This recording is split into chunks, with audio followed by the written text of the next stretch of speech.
Our Spring convention, you see already there. If you are the Spring Boot developer or Spring developer, you see the convention empirical class. So this is annotated in the service, and we call our what where our repository. That's I said. That's every class has a model class has a repository, and you can do the very simply the CRUD operations. So this is the same methods.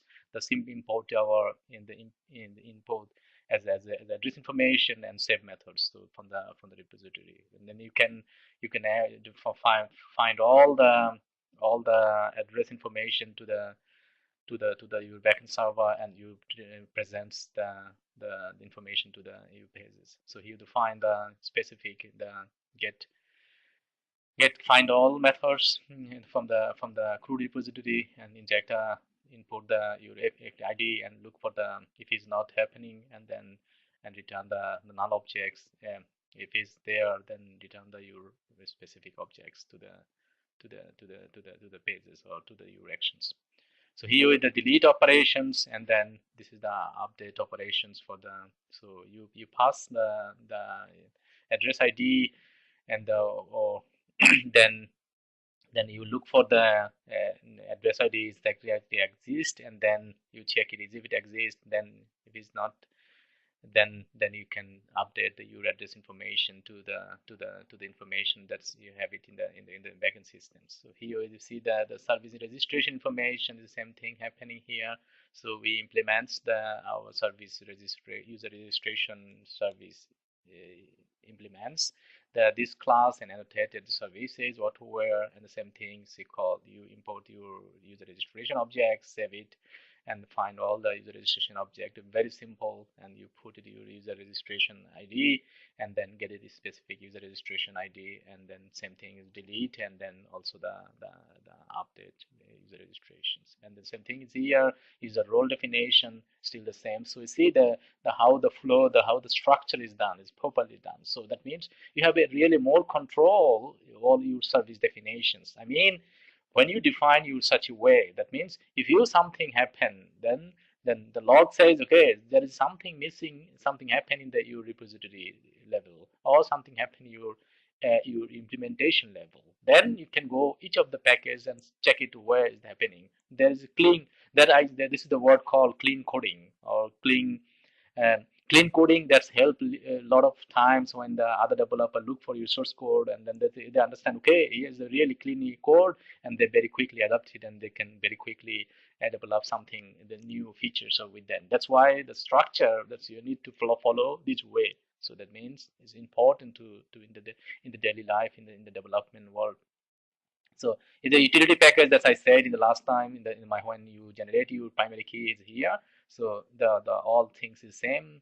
We define our repository, we define our models, we build our repository, and then we define our interfaces for the service package, and then we implement of the interfaces to the service impl package. So that's our definition is done. So now we are rest. We need to now we did our all things. Development is done, repository is done, service definition interface is done, implement is done, utility package is done before that one. So we need now is a controller. So this is the important one, because this is the view, the controller information. So you see the all the controllers. That's what we have it in here.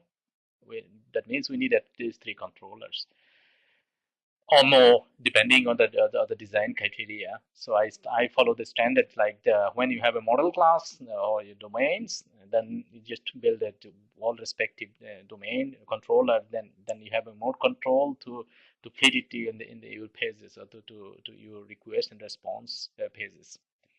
So address controller, and then address information controller, user registration controller, user role controller. So you see the controllers, and we call as the controllers, and then this is our AutoWord. We inject our service definition. That's what we implemented already interfaces, and then we have the root URL request mappings, and the backslash and auto is index page. So that means when the application is started, then it goes to the index pages. So here I will show you how this index pages is here look like, and then you have request mappings.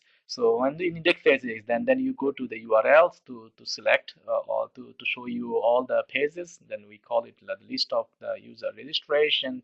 And because this is the implementation method that we have implemented already in the service registration, user registration impl class. So here is the methods, and we mapped it to like the key value pairs and the maps, and then we inject it. So this is our value, our key, and then we iterate through this key, and then present these the pages into this model and view pages. So this is the parameters. So even though here you can search by something, you can set those parameters into the model into the view, and then you can search specific entries like properties like is the registration ID, address ID, what your username or full name or first name, last name, that type of things with this control, this parameter, because this is one of the template applications, and then very, I mean, the prototypical application to present the customers. Okay, here our application, here the functionalities, here look like this way. That's why we need to more things to do here to control those things. If depending on the one upcoming request, because I said here is a professional way to do, is a prototypical models, a prototype application to give them the end customer to see how the functionalities look like, how the pages look like. So if you see the same things here, to add one user registrations, request mappings, and the post methods, the methods, the HTTP methods, and you put your model class, and then if it's injected properly, then again show the you can go to your view pages that show all list of user registration. And this is the update in the controller actions. I mean the actions, and then delete actions. And the same thing here happening in the address information controller. So you see the because you see the root URL. So that means when we are the index, if you make more, here is difference a little bit. So it goes to your domain name, your port, and the application name, and it goes to directly to the index pages. The application is started, and after that, when the index page is done, then it goes to the your domain, port, and then application name go there, and then show all the address information, and added address and update address and delete address. These things of the CRUD operation basically here is running. So here there is a role, is the same thing here. So we call our root URL is here, the same thing here, the additional information here. So go there. If you don't put it here like this way, then you have a duplicate index or duplicate functionalities, because the browser don't know where the right URL for that one. That's why one of the basic URL, this is because the heart of the application is this. Then that means, yeah, when you're landing the applications, then it goes to the index page, and after that we navigate through the by after the other pages in the mix. I will show you in the browser test cases how it works. So that's the controller part. So our controller definition is done.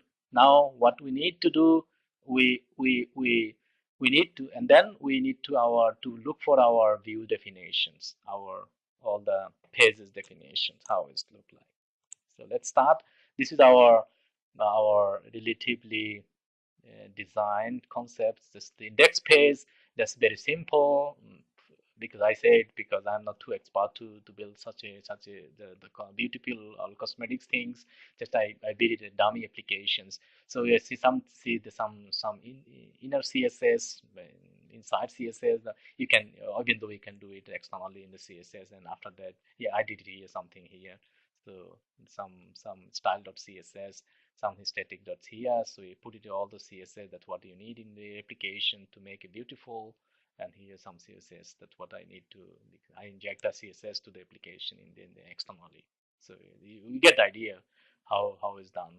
So that means this is the model, this is the structure. So static CSS, and I'll put it all the CSS file. Even though if you are calling some JavaScript files or JavaScript libraries or functionalities, then just you need to static JS, JavaScript, and then you put it all the JS files inside the directory. That's the idea.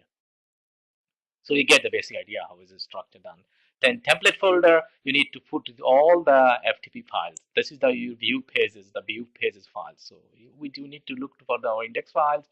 So we see the external CSS. Here is our you see our the links, the URL links, and this is the level of the URLs. So you can work with more maybe buttons or something like that.